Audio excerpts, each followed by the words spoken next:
Bueno, para empezar esta inmersión profunda, imaginemos una situación, muy cotidiana por un momento. Alguien tiene un dolor de cabeza terrible.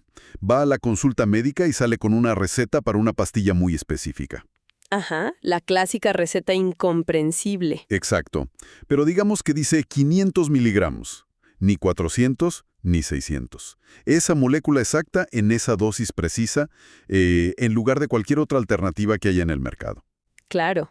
Y la gran pregunta es, ¿cómo sabe realmente el profesional de la salud que esa pastilla funciona mejor? O digamos que no le va a causar un daño hepático a ese perfil de paciente en particular. Es una excelente pregunta para quienes nos escuchan. O sea, la respuesta intuitiva para muchos es pensar que todo se basa en, no sé, la experiencia clínica o en alguna especie de intuición médica heredada. Sí, es una ilusión muy reconfortante pensar que las decisiones médicas surgen de una intuición infalible. Pero, bueno, la realidad es mucho más fascinante. Y rigurosa, claro. Totalmente. Detrás de esa simple receta médica hay todo un andamiaje invisible. Hablamos de recolección de datos masivos, diseño de investigación pura y dura y un motor matemático que lo sostiene todo, que es la bioestadística. Y precisamente de ese andamiaje invisible es de lo que vamos a hablar hoy. Nuestra misión en este análisis es tomar esos conceptos fundamentales de la metodología de la investigación científica. Que a veces asustan un poco. Sí, exacto. Esos apuntes universitarios sobre bioestadística que a primera vista pueden parecer una sopa de letras griegas y fórmulas impenetrables. Y los vamos a convertir en un mapa lógico. Un mapa súper necesario para quienes estudian ciencias de la salud. Un mapa para entender cómo se construye realmente la evidencia empírica que salva vidas. O sea, sin necesidad de tener un doctorado en matemáticas para comprenderlo. Claro, y un punto de partida crucial aquí es desmitificar la estadística en sí misma. A menudo se percibe como el simple acto de, no sé, memorizar fórmulas en una pizarra. Uy, sí, el terror de muchos estudiantes. Exacto. Pero en su núcleo, la estadística es una forma de pensar. Es un framework de pensamiento crítico sobre cómo recolectamos información de una realidad que es francamente caótica. Ajá. ¿Cómo estructuramos esa información para que tenga sentido? Y sobre todo, cómo evitamos engañarnos a nosotros mismos al sacar conclusiones que podrían afectar la salud pública. Bueno, a ver, vamos a desempacar esto, porque antes de hablar de variables y clasificaciones, necesitamos entender qué hace exactamente la estadística cuando la aplicamos al mundo real. Así es. Según los documentos que estamos analizando, el universo estadístico se divide en dos grandes hemisferios. Tenemos la estadística descriptiva y la inferencial. Exactamente. Son como dos caras de la misma moneda. Para visualizarlo, a mí me gusta pensar en la estadística descriptiva como si le tomáramos una fotografía de altísima resolución a un paciente el día de hoy, o a un grupo de pacientes. Una buena analogía, ¿sí? Organizamos los píxeles de esa foto.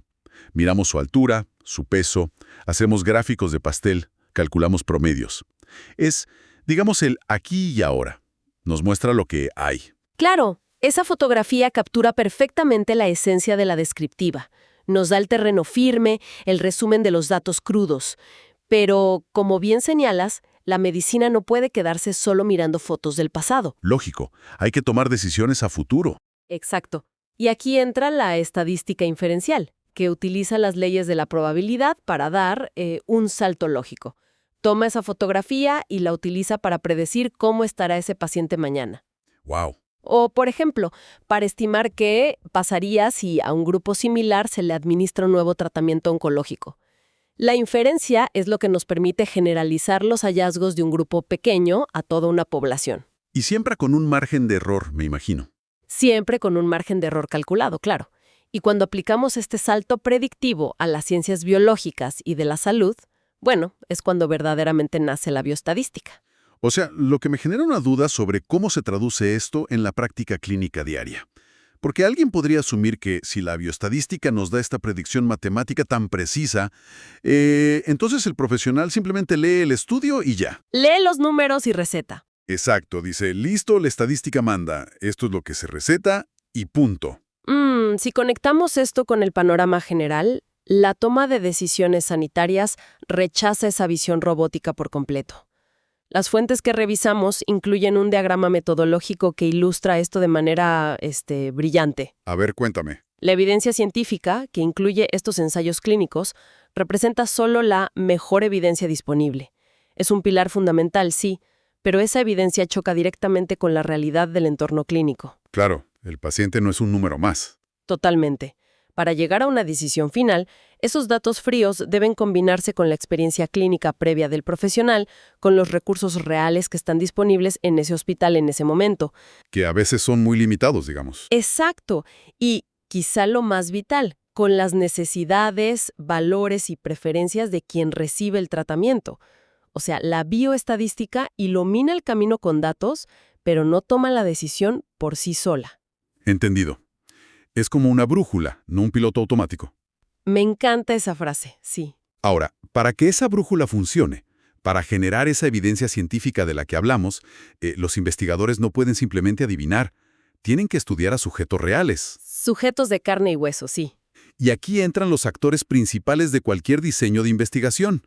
Los textos mencionan 4 conceptos que parecen estar súper enlazados, que son población, muestra, parámetro y estadístico. Ajá, los 4 fantásticos de la metodología. Ahora sí puedo aterrizar esto para la audiencia. Imaginemos que queremos saber si a una receta enorme de sopa de verduras le falta sal. La población sería la olla entera, hirviendo ahí en la estufa. Exacto. Podría ser una olla finita, como todos los estudiantes de una facultad, o podría ser conceptualmente infinita, como todas las bacterias en el océano. Una visualización muy útil. Y el problema logístico de la ciencia es evidente en ese ejemplo de la sopa. No es viable ni económica ni temporalmente consumir toda la olla gigante solo para evaluar su nivel de sal. Terminas en el hospital de tanta sopa. Exactamente. En la investigación médica no se puede someter a todos los seres humanos del planeta a un análisis de sangre simultáneo. Claro. Por lo tanto, en lugar de tomarnos toda la olla, simplemente revolvemos bien y sacamos una sola cucharada. Esa cucharada, asumiendo que contiene caldo, un trocito de zanahoria, unos fideos. Bien representativa. Esa cucharada sería nuestra muestra. Es un subconjunto que intenta representar fielmente a toda la olla. Pero, ¿dónde encajan el parámetro y el estadístico en esta cocina? Bueno, volviendo a la sopa. El nivel de sal real, absoluto y verdadero que existe en toda la olla gigante es lo que llamamos el parámetro. Ok. En términos matemáticos, es una medida descriptiva de la población completa, como podría ser, digamos, el promedio de presión arterial de todos los adultos en un país. Generalmente se representa con letras griegas como mu para la media. Pero hay una trampa ahí, ¿no? Claro, el detalle crucial metodológico es que, como casi nunca podemos medir a la población entera, el parámetro es, en la práctica, un misterio. Es un valor desconocido. O sea, el parámetro es el gran secreto de la olla.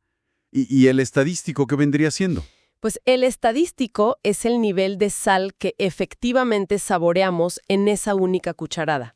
Es el valor numérico que calculamos únicamente a partir de los datos de nuestra muestra. Ah, ya veo. Y lo fascinante aquí es que toda la arquitectura de la estadística inferencial de la que hablábamos antes se dedica a una sola misión. ¿Cuál es? Utilizar el estadístico de esa pequeña cuchara para adivinar el parámetro de la olla gigante con la mayor precisión y la menor cantidad de error posible. ¡Wow! Para visualizar el impacto real de esto, los documentos mencionan un caso sobre el colesterol. Digamos que una autoridad de salud pública quiere conocer el nivel promedio de colesterol en una nación de 50 millones de adultos. Una tarea titánica. Claro, intentar medir el parámetro real implicaría 50 millones de extracciones de sangre, o sea, un colapso logístico total. Inviable. Entonces, en su lugar, diseñan una muestra aleatoria de, digamos, 3.000 personas. El promedio de colesterol que resulta de esas 3.000 personas es el estadístico, y a través de modelos matemáticos afirman que el parámetro real del país debe estar muy cerca de ese número. Exacto. Y siempre con un margen de error explícito, por supuesto. Es la única forma práctica en la que la ciencia puede avanzar y generar políticas de salud pública que sean viables. Bien, entonces ya tenemos nuestra cucharada de sopa. Pero una vez que tenemos esa muestra en el laboratorio, ¿qué estamos buscando exactamente en ella? ¿El nivel de sal, la temperatura, la consistencia? Ahí es donde entran las famosas variables. Esto nos lleva directamente a los ingredientes del estudio, las variables. Formalmente, los textos definen una variable como cualquier característica, cualidad o propiedad que puede adoptar diferentes valores entre los individuos observados. Así es. Y veo que se clasifican principalmente por el rol que juegan en la investigación. Tenemos las variables independientes y las variables dependientes. Sí, y esta distinción metodológica revela la relación de causa y efecto que el investigador intenta probar. La variable independiente representa la exposición, la intervención o, digamos, la supuesta causa. Ok, la causa. Es el factor que ocurre primero en el tiempo o que el investigador manipula. Por otro lado, la variable dependiente es el resultado, el efecto clínico o la respuesta que estamos midiendo para ver si cambió. Danos un ejemplo médico de eso. Claro, por ejemplo, en un estudio sobre el tabaquismo, el acto de fumar cigarrillos es la exposición, la variable independiente.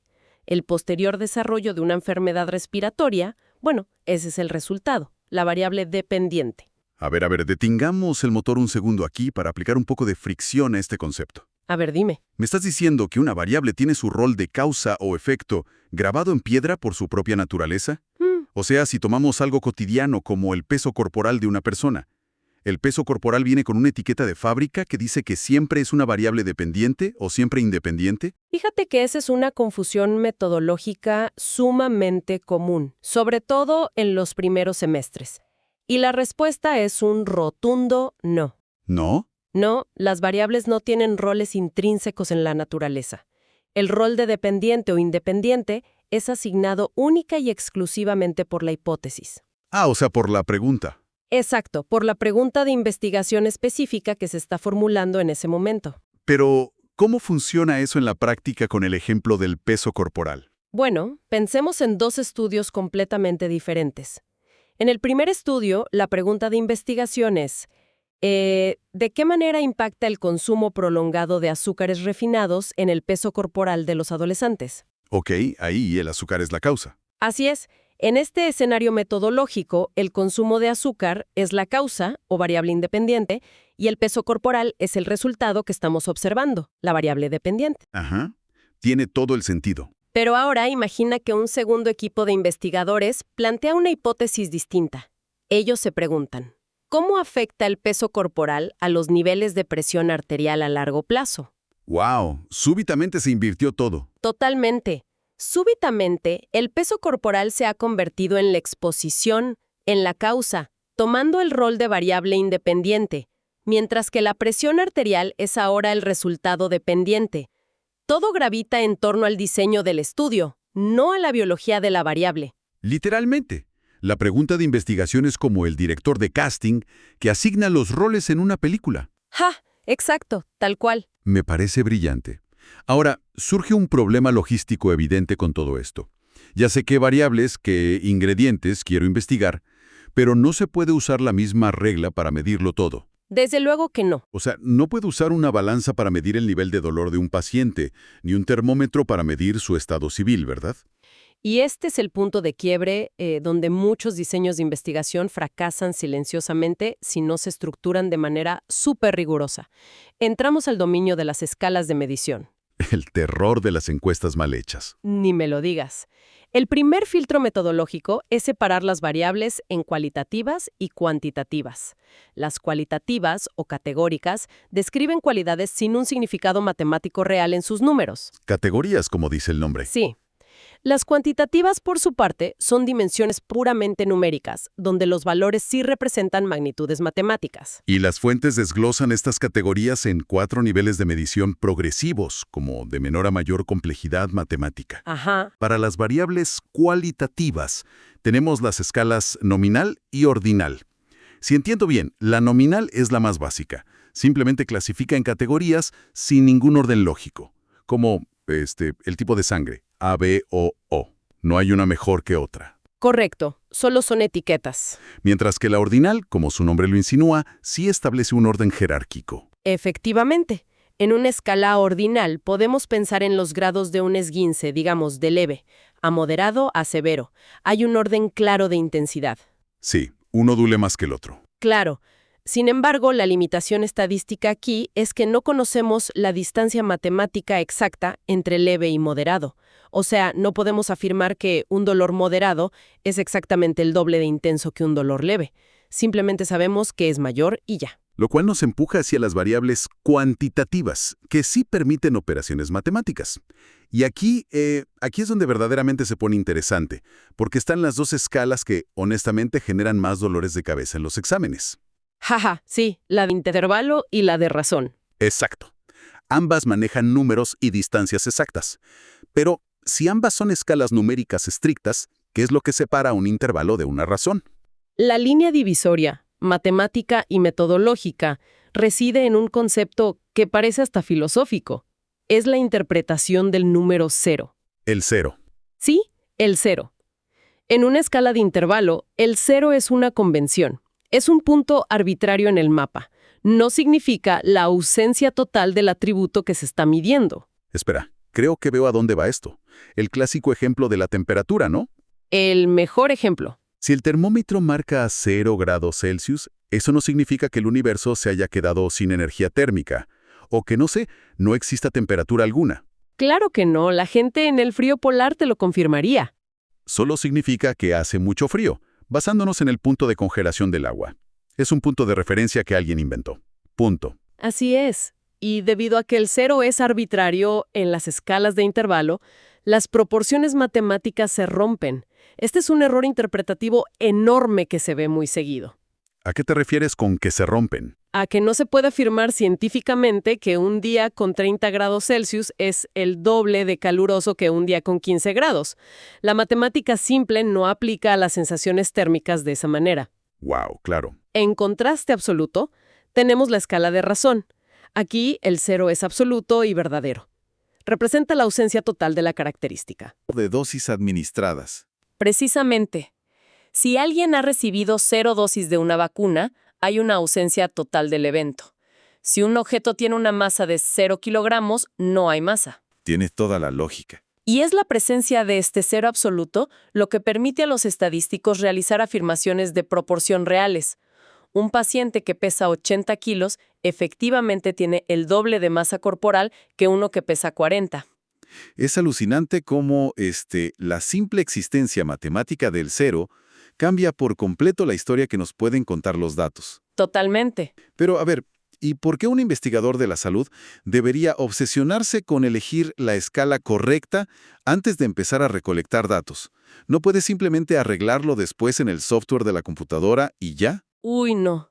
Esto plantea una regla de oro inquebrantable en la metodología de la investigación. Siempre, siempre se debe capturar el dato en la escala más alta y precisa posible, prefiriendo siempre las escalas de razón. ¿Por qué es tan estricto eso? Porque la justificación es unidireccional. Si un investigador recolecta la edad exacta de los pacientes en años, digamos 32 o 45 años, tiene datos de razón, súper precisos. Ajá. Si más tarde, para simplificar un gráfico, decide que quiere agrupar a esos pacientes en categorías ordinales de jóvenes y adultos mayores, el software estadístico lo hace en un segundo. La precisión se puede comprimir. Claro, de lo complejo a lo simple es fácil. Exacto. Pero, si se comete el error metodológico de diseñar una encuesta que solo le pregunta al paciente si es joven o adulto mayor, esa precisión se ha perdido para siempre. Te quedas atascado con esa etiqueta. Ningún programa estadístico del mundo puede retroceder y adivinar si ese paciente joven tenía 18 o 29 años. No se puede inventar la precisión que nunca se recolectó. Claro, no se puede hacer aparecer información de la nada. Si entra basura, sale basura, como dicen en la informática empírica. Tal cual, garbage in, garbage out. Bueno, todo esto suena muy ordenado en la teoría de un salón de clases. Tenemos nuestras variables, sabemos qué escala usar, pero hay un abismo gigantesco entre tener un concepto en la cabeza y salir al campo clínico a medirlo en seres humanos reales. Un abismo donde muchos se caen. ¿Sí? ¿Qué pasa cuando queremos investigar un concepto abstracto? Por ejemplo, si un estudio quiere medir el nivel de estrés del personal de enfermería en urgencias, El estrés no tiene una forma física, no es geométrico, no podemos medirlo con una regla. Ese abismo entre lo teórico y lo práctico se cruza a través de un proceso fundamental llamado operacionalización de las variables. Operacionalización. Suena complejo. Es una palabra larga, pero es esencialmente el trabajo de traducción rigurosa. Traducir un concepto abstracto e inobservable en un indicador concreto, físico y medible. Sin este proceso, la investigación científica es imposible. ¿Y cómo se ve este proceso de traducción paso a paso, digamos, con este ejemplo del estrés? Un equipo de investigación no puede simplemente acercarse a los enfermeros y anotar muy estresado basado en la cara que tienen, ¿verdad? Deben seguir un proceso secuencial. Primero, definen conceptualmente qué entienden por estrés en este contexto particular. Claro, ¿qué es el estrés para este estudio? Exacto. ¿Es agotamiento emocional autopercibido o es una respuesta fisiológica de lucha o huida? Una vez definido, buscan indicadores del mundo real. Si deciden que el estrés es fisiológico, el indicador podría ser la hormona cortisol circulando en el organismo. Ok, ya pasamos de una idea a una hormona. Luego eligen la escala y las unidades. Deciden que medirán el cortisol de manera cuantitativa continua, utilizando, por ejemplo, microgramos por decilitro de sangre. Súper preciso. Y finalmente, eligen el instrumento específico para capturar ese dato. Digamos, un ensayo de laboratorio calibrado para muestras de sangre matutinas. Han tomado la idea nebulosa del estrés y la han operacionalizado en un número exacto en un tubo de ensayo. Es como anclar un globo de gas a la tierra firme, ¿no? Me gusta esa imagen. Pero esto me hace pensar en los posibles puntos de fallo, porque ¿qué sucede si eligen el instrumento equivocado? Las fuentes son, muy enfáticas al destacar 3 pilares que sostienen la integridad de cualquier medición. Validez, confiabilidad y precisión. Esos mismos. Si la medición de una variable falla en alguno de estos, imagino que toda la conclusión médica del estudio podría derrumbarse. Es un riesgo constante que lamentablemente arruina miles de estudios anualmente. Un instrumento puede generar números que parecen súper científicos y sofisticados, pero que metodológicamente no significan nada si fallan en estos pilares. Para visualizar esto, hay una analogía en los textos sobre el tiro con arco que me pareció genial, que ilustra muy bien la validez y la confiabilidad. Imaginemos a un investigador disparando flechas hacia una diana. Sí, la clásica analogía de la diana. La validez es estar apuntando y disparando al blanco correcto. O sea, si yo quiero medir el peso de un paciente para calcular la dosis de anestesia, pero mi instrumento es una cinta métrica para medir su altura, mi medición tiene 0 validez. Estás disparando al blanco equivocado por completo. Exacto. La herramienta no mide lo que dice medir, por más precisa que sea la cinta métrica. Esa es la validez en su expresión más pura. Medir verdaderamente la característica que se pretende medir. Pero la confiabilidad aborda un problema diferente, que es la consistencia a través del tiempo. Exacto. En la metáfora del arco, la confiabilidad sería disparar 5 flechas y que todas aterricen exactamente en la misma agrupación, ajustada. No andan dispersas por todos lados. Ajá, pero aquí es donde se pone peligroso para los investigadores. Un instrumento puede ser increíblemente confiable, pero totalmente inválido. ¿Cómo es eso? Imaginemos una balanza electrónica en un hospital pediátrico que no fue calibrada. Y por un error mecánico, siempre añade exactamente 2 kilogramos al peso real. Cada vez que suben al mismo niño, la balanza da el mismo resultado equivocado, de manera súper consistente. O sea, las flechas caen todas juntas. Exacto. Caen todas juntas mostrando alta confiabilidad, pero caen muy lejos del centro del blanco, lo que significa que la medición es completamente inválida. Esa distinción es vital, o sea, las consecuencias de usar una balanza descalibrada en pediatría para calcular medicamentos basados en el peso podrían ser letales. Letales, literalmente. Y el tercer pilar que cierra este triángulo de calidad es la precisión, que se refiere a qué tan agrupados están los valores medidos entre sí y con el valor verdadero. Si un instrumento no es válido, confiable y preciso, el investigador introduce lo que en bioestadística llamamos sesgos. La palabra prohibida, el sesgo. Sí. Y un sesgo sistémico no es un simple error de redondeo, no. Es una desviación estructural que empuja los resultados en una dirección falsa.